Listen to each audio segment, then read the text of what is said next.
¿Alguna vez te has sentido como un completo hipócrita en tu fe? Te arrodillas a orar, pero las palabras se sienten vacías y un silencio ensordecedor es la única respuesta que recibes. Ves a otros recibiendo milagros y bendiciones y te preguntas, Dios, ¿por qué a mí no me funciona? Alto, no te saltes este video. Lo que estás sintiendo no es una señal de que Dios te ha abandonado. Es una señal de que estás a punto de descubrir un secreto que va a revolucionar tu vida espiritual para siempre. Jesús me ha enviado hoy aquí para hacerte una pregunta que es la llave para desatar tu poder. ¿Por qué Él oraba a Dios si Él mismo era Dios encarnado? La respuesta a esto no es una clase de teología, es un mensaje divino, un código de activación para tu victoria que Satanás no quería que supieras. Lo que te voy a revelar en los próximos minutos es el mapa para transformar tu oración de un monólogo de frustración en un diálogo de poder con el Creador. Pero antes de entregarte este oro espiritual, necesito pedirte algo urgente. Veo aquí en nuestras estadísticas que miles de almas son bendecidas con estos videos, pero la gran mayoría los mira y se va sin suscribirse. Si no quieres arriesgarte a perder la próxima instrucción divina, que puede ser la respuesta definitiva a tu lucha, haz clic ahora en el botón de suscribirte y activa la campanita. Y haz algo más. Comenta ahora mismo desde qué ciudad estás recibiendo esta palabra. Quiero ver la fuerza del ejército de Dios levantándose por toda la nación. ¿Listo? Ahora prepara tu espíritu. Tu vida de oración, tal y como la conoces, termina hoy. La comunión real y poderosa con Dios comienza ahora. Fíjate, mi amigo, que para entender la oración de Jesús, tenemos que hacer un viaje mucho más atrás del pesebre en Belén, incluso antes de que el tiempo mismo comenzara a marchar. ¿Alguna vez, en el silencio de tu cuarto, has sentido que tus palabras a Dios son solo un eco en el vacío? Esa sensación de desconexión nace de una comprensión incompleta de lo que realmente es la oración. La Biblia nos da una pista fundamental en Juan 1:1 cuando nos revela que en el principio ya existía el Verbo, y el Verbo estaba con Dios, y el Verbo era Dios. Este Verbo es Jesús. Antes de cualquier profecía sobre su venida, antes de cualquier necesidad humana de salvación, Él ya existía en una comunión perfecta. Su existencia no comenzó en un pesebre. Esa fue solo la manifestación visible de una realidad eterna. Entender esto es el primer paso para transformar tu fe y recibir la bendición de una comunicación real y sin barreras. Ahora trata de imaginar por un momento, no con la mente sino con el espíritu, cómo era esa existencia. No era una soledad divina. ¿Qué va? Era una comunión vibrante, un fluir incesante de amor y diálogo entre el Padre, el Hijo, Jesús y el Espíritu Santo. Esta es la verdad más profunda del Evangelio. La oración, en su esencia más pura, no es un invento humano para contactar a un Dios lejano. Es la atmósfera misma del cielo, la conversación eterna que siempre ha existido. Lo que llamamos Trinidad no es una fórmula matemática, sino una familia divina en perfecta unidad. La esperanza de nuestra propia comunión con el Padre nace aquí, en esta relación original. Cada acto de fe que realizamos es un eco de esa conversación divina. La mayor bendición es ser invitados a escuchar y participar en esa melodía celestial, una melodía que Dios anhela compartir contigo ahora mismo. Así que la oración no es un recurso que Jesús aprendió a usar en la tierra. Para nada. Era su estado natural, la continuación de un diálogo eterno que simplemente se manifestó en un contexto humano. Este es un milagro que a menudo pasamos por alto. El gran plan de salvación no comenzó con una falta y una solución, sino con un amor que existía desde siempre y que deseaba expandirse. La Biblia es la crónica de cómo Dios, fue revelando esta verdad, y cada profecía era una ventana hacia esa realidad eterna. Cuando te arrodillas a orar, no estás iniciando una llamada, estás sintonizando una frecuencia que nunca ha dejado de transmitir. La voz de Dios no está distante, es el fundamento de toda la creación, y Jesús vino a mostrarnos cómo sintonizar nuestro corazón con esa frecuencia divina, trayendo una esperanza renovada. Quizás te has sentido invisible, cansado de luchar y confundido sobre el camino a seguir, sintiendo que tu clamor no pasa del techo. La revelación que Dios te entrega hoy es esta. Tu lucha en la oración termina cuando comprendes que no se trata de tu esfuerzo por alcanzarlo, sino de tu rendición para unirte a la comunión que ya existe. Jesús, el Hijo, siempre estuvo en conversación con el Padre. Su vida de oración en la tierra, que exploraremos a continuación, no fue un acto de debilidad, sino una demostración de la más profunda fortaleza y relación. Está siendo activado ahora para entender que la verdadera fe no es gritar más fuerte, sino aprender a escuchar el diálogo divino que te invita a encontrar tu lugar en la mesa. Este es el primer paso para que tu propia salvación se manifieste en cada área de tu vida, como una bendición que fluye sin cesar.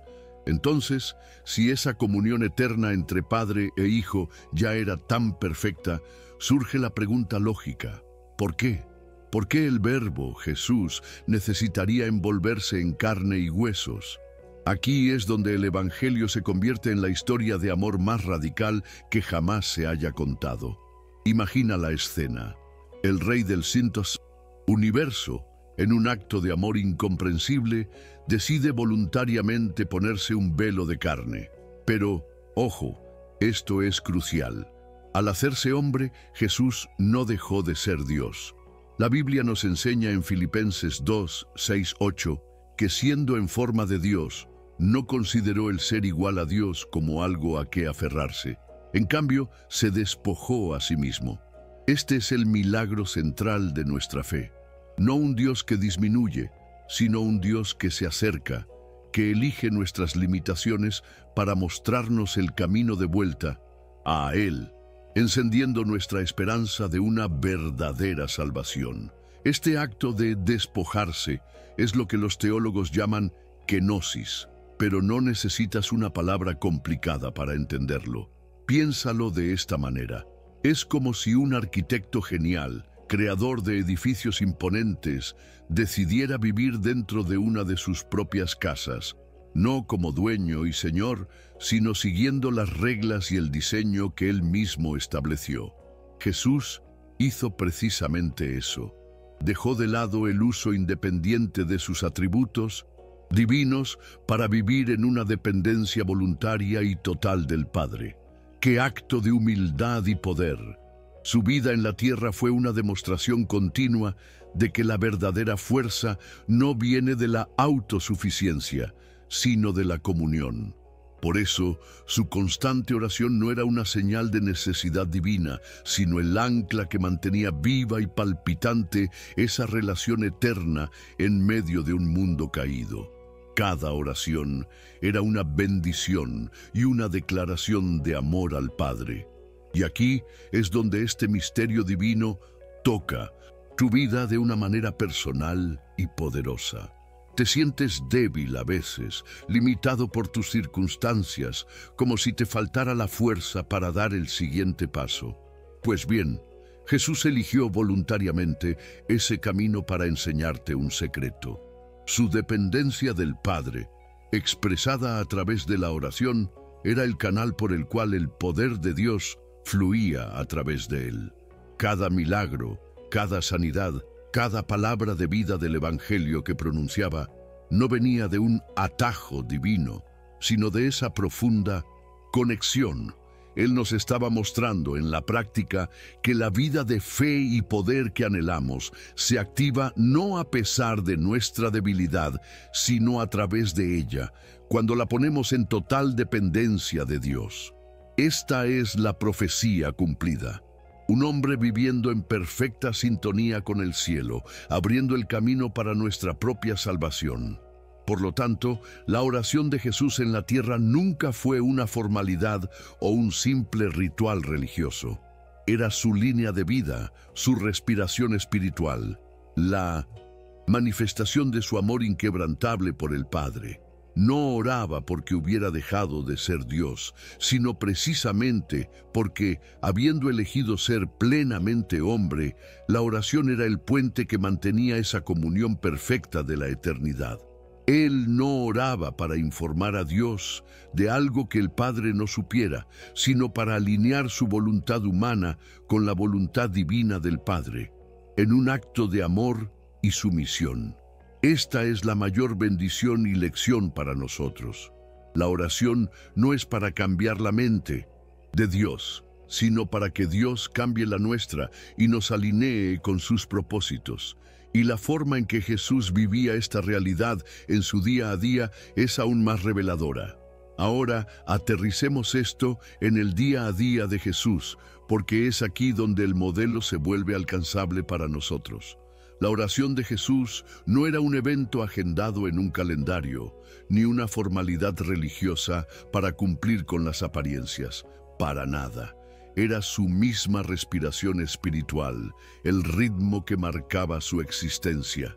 La Biblia nos cuenta en Marcos 1:35 que muy de madrugada, cuando todavía estaba oscuro, él se levantaba, salía y se iba a un lugar solitario para orar. Piénsalo. Antes de que las multitudes lo buscaran para un milagro, antes de que los discípulos le hicieran preguntas, antes de que las demandas del día lo reclamaran, él ya estaba asegurando su conexión con el Padre. Esto nos enseña que una fe robusta no se alimenta en medio del ruido, sino en la intencionalidad del silencio.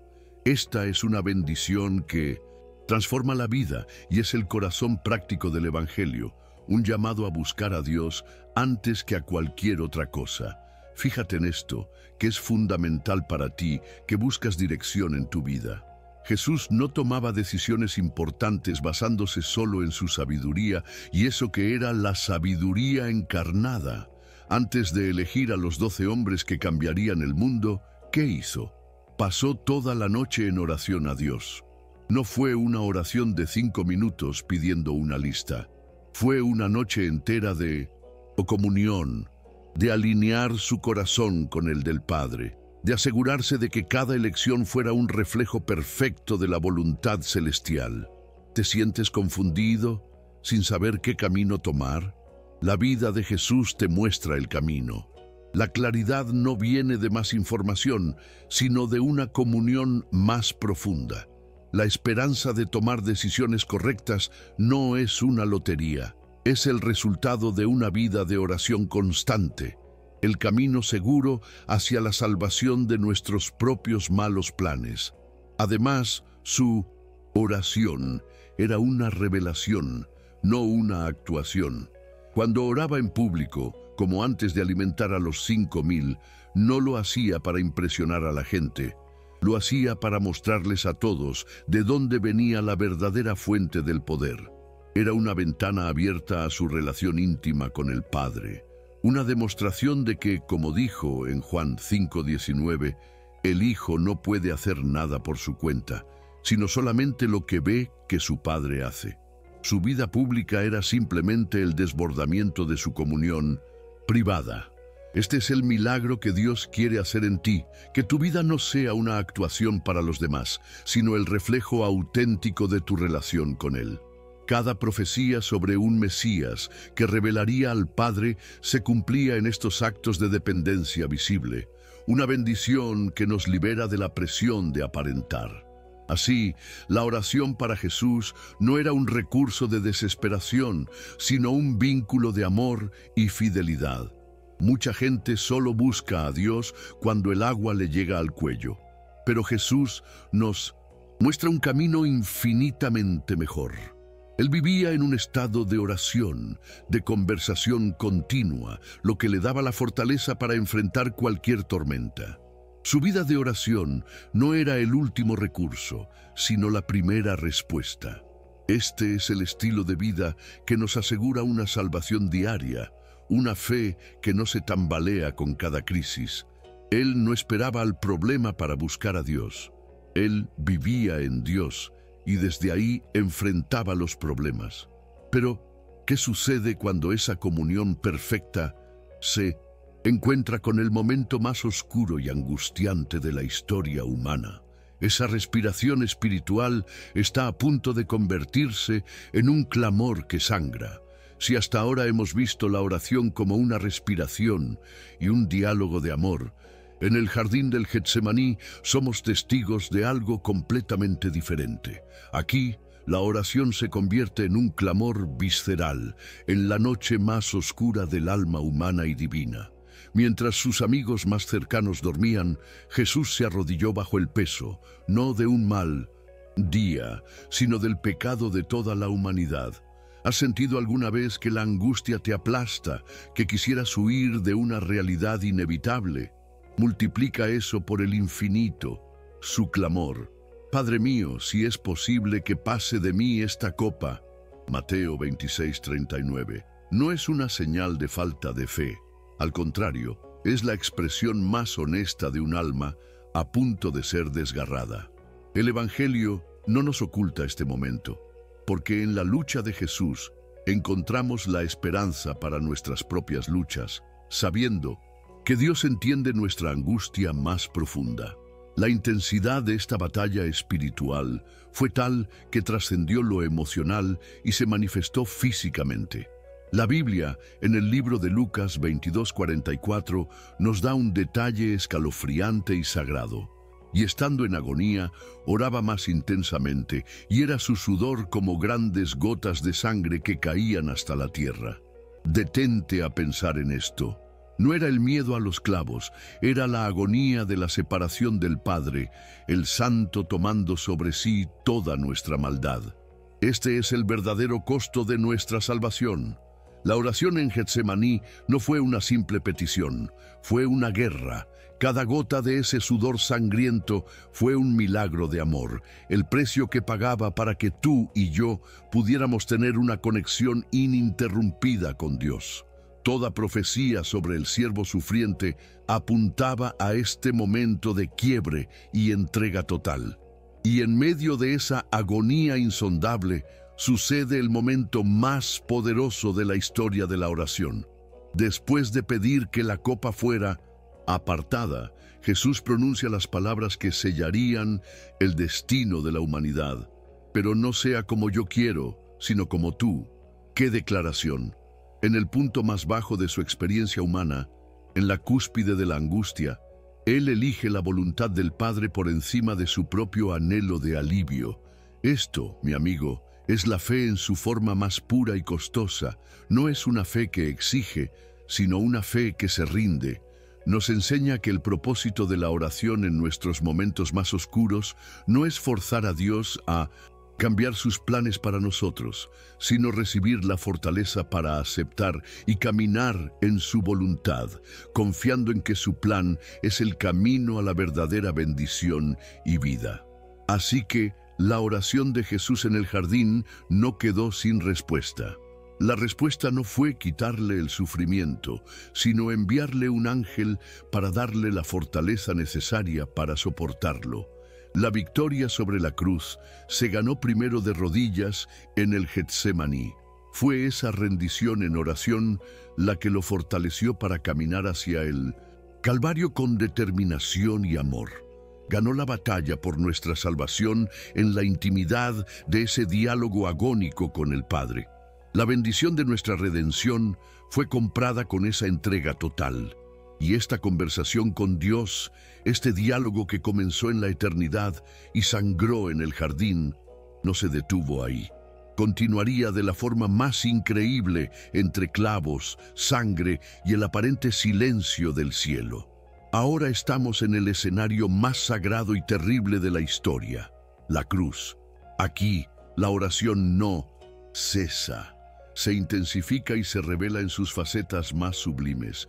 Clavado en el madero, con un dolor que la mente humana no puede concebir, las primeras palabras de Jesús no son una queja ni una maldición, son una intercesión. Padre, perdónalos, porque no saben lo que hacen. Lucas 23:34. ¡Qué cosa más increíble! En medio de su propia tortura, su corazón de pastor se vuelca hacia la salvación de sus verdugos. Este es el Evangelio en su expresión más radical. Si alguna vez has luchado por perdonar a alguien, mira a la cruz.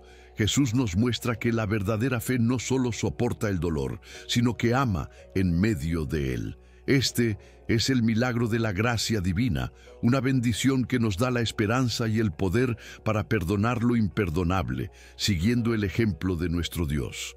Luego, desde la oscuridad que cubrió la tierra, escuchamos el clamor más desgarrador de la Biblia. Dios mío, ¿por qué me has desamparado? Mateo 27:46. Muchos se confunden aquí, pensando que fue un lapso en su fe. Jamás. Este es el cumplimiento de la profecía, Salmo 22, y la verbalización del horror que estaba sucediendo en el Espíritu. Por primera vez en toda la eternidad, el Hijo, al convertirse en pecado por nosotros, experimentó la separación del Padre. Sintió el abismo que nuestro pecado crea. Él descendió a esa soledad absoluta para que tú y yo nunca tengamos que estar verdaderamente solos. Cuando te sientas abandonado por Dios, recuerda este grito.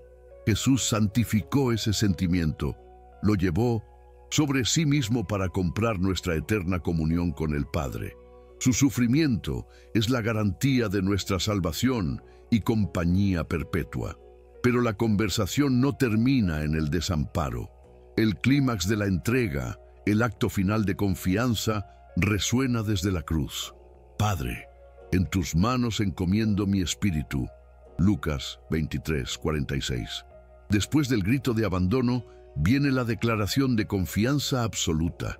Es como si dijera, a pesar de lo que siento, a pesar de la oscuridad, elijo confiar en ti. Vuelvo a casa. Su vida terrenal comenzó y terminó en una oración de comunión y entrega al Padre. Esta es la demostración definitiva de fe. Confiar en Dios no solo cuando todo va bien, sino en el último aliento, en la oscuridad total. Esta es la bendición final de su ejemplo terrenal. Nos enseñó a vivir en oración y también nos enseñó a morir en oración, con una esperanza que trasciende la tumba misma. Y en el instante en que Jesús entregó su espíritu, ocurrió un milagro que cambió para siempre nuestra relación con Dios. El velo del templo, esa gruesa cortina que separaba a la humanidad de la presencia de Dios, se rasgó en dos, de arriba a abajo. El acceso fue abierto. La oración de toda la vida de Jesús, que culminó en la cruz, no solo logró su propia entrega, sino que derribó el muro para todos nosotros. La salvación se consumó y el camino al Padre quedó libre. El objetivo de cada profecía y de todo el Evangelio se cumplió. Pero, ¿acaso su ministerio de oración terminó con su último aliento? ¿Se detuvo allí su comunicación con el Padre a nuestro favor? La respuesta te sorprenderá y llenará de consuelo. Si tu aliento se contuvo en la cruz, ahora puedes soltarlo en una exclamación de victoria. Pero la historia no termina en una tumba vacía. La resurrección no fue solo el final de la misión terrenal de Jesús. Fue el comienzo de su ministerio celestial como nuestro sumo sacerdote. Su trabajo de oración no terminó, se magnificó. La Biblia nos da esta increíble bendición y esperanza en Hebreos 7:25, declarando que Jesús puede salvar por completo a los que por medio de Él se acercan a Dios, ya que vive siempre para interceder por ellos. ¿Entiendes la magnitud de esto? Ahora mismo, en este preciso instante, en la sala del trono del universo, Jesús está orando. Su conversación con el Padre, que comenzó en la eternidad, continúa, y ahora, en esa conversación, Él menciona tu nombre. Este es el corazón vivo del Evangelio. Imagina cómo es esa intercesión. No es solo con palabras. Cuando Jesús aboga por ti ante el Padre, Él no solo presenta tus necesidades, Él presenta las marcas en sus manos, en sus pies, en su costado. Esas cicatrices son un testimonio eterno del precio que pagó por tu salvación. Son la prueba irrefutable de tu valor para Dios. Cuando el acusador señala tus fallas y tus pecados, Jesús muestra sus cicatrices y dice: la deuda está pagada. Este es el milagro continuo de la gracia. Cuando te sientas débil, indigno o manchado por tus errores, recuerda que tienes un abogado celestial cuya defensa es perfecta e irrefutable. Su sacrificio y su oración constante son el fundamento inamovible de tu fe y tu seguridad eterna. Por eso, Él es el intercesor perfecto. Su oración tiene una combinación única de empatía y autoridad. Ora con empatía porque, como vimos, vivió la plenitud de la experiencia humana. Conoce el peso de la angustia, la punzada de la traición y la fatiga de la lucha. Como dice Hebreos 4:15, fue tentado en todo según nuestra semejanza, pero sin pecado. Pero también ora con autoridad, porque no es una víctima, sino el Rey victorioso que venció al pecado y a la muerte. Así que, cuando te presenta ante Dios, lo hace entendiéndote perfectamente y teniendo todo el poder para ayudarte. El cumplimiento de toda profecía mesiánica le ha dado este lugar de honor. ¡Qué esperanza tan poderosa! Y esto es lo más íntimo y consolador de todo. Hay días en que la vida te golpea tan fuerte que no te salen las palabras para orar. Hay momentos en que tu fe se siente como una brasa a punto de apagarse.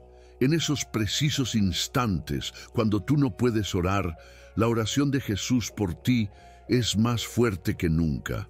Él sostiene a los débiles, a los que ya no tienen fuerzas, a los que se sienten perdidos.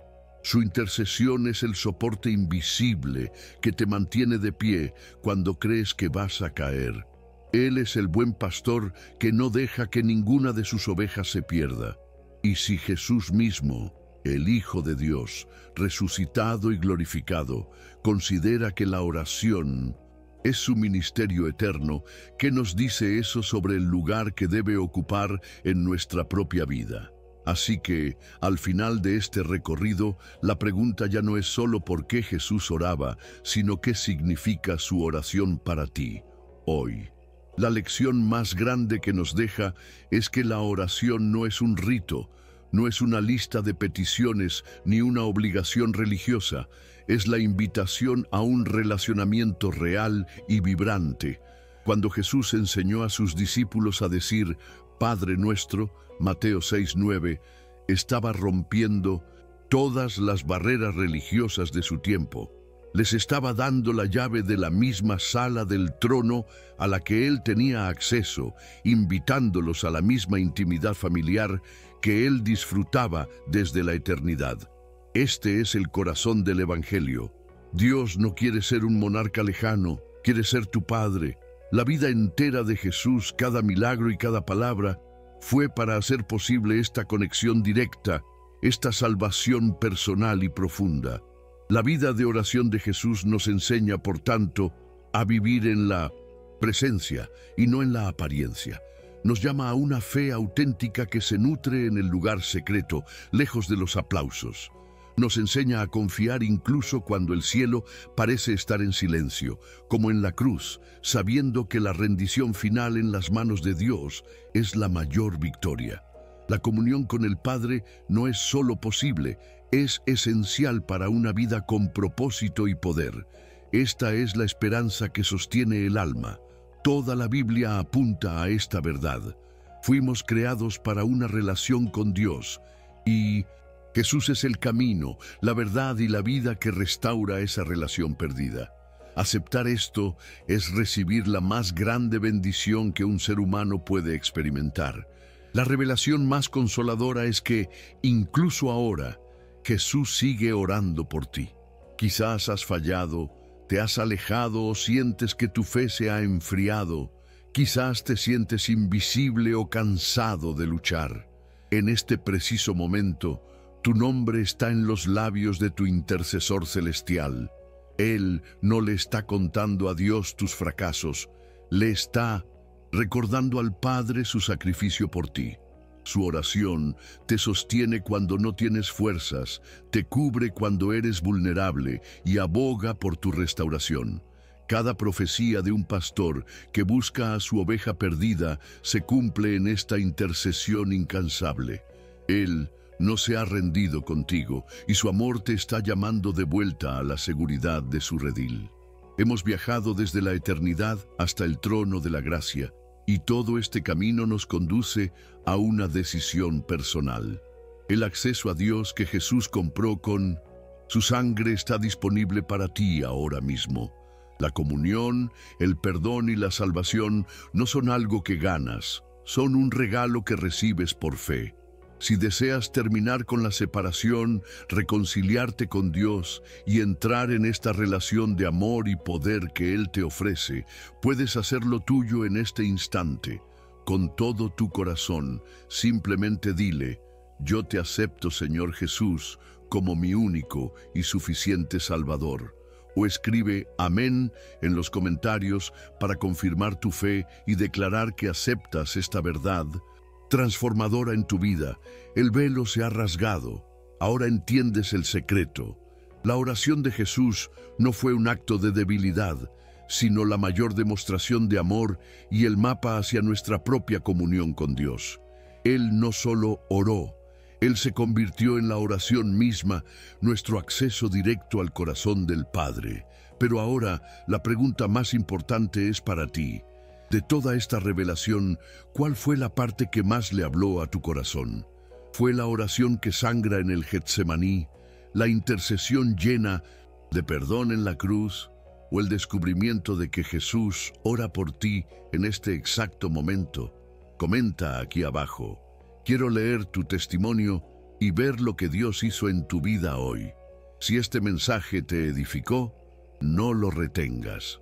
Sé un canal de bendición y comparte este video con al menos una persona que necesite esta esperanza. Y si sentiste la presencia de Dios aquí y todavía no eres parte de nuestra familia, no cometas el error de quedarte atrás. Suscríbete ahora y activa todas las notificaciones para no perder lo que Dios nos entregará en los próximos días. No te vayas todavía. Está apareciendo en tu pantalla ahora mismo la sugerencia de un próximo video que Dios puso en mi corazón para ti. Es el siguiente paso en tu jornada. Haz clic en él y sigue sumergiéndote en la presencia del Padre. Quédate en la paz y en la certeza de que tus oraciones jamás son en vano. Hasta la próxima.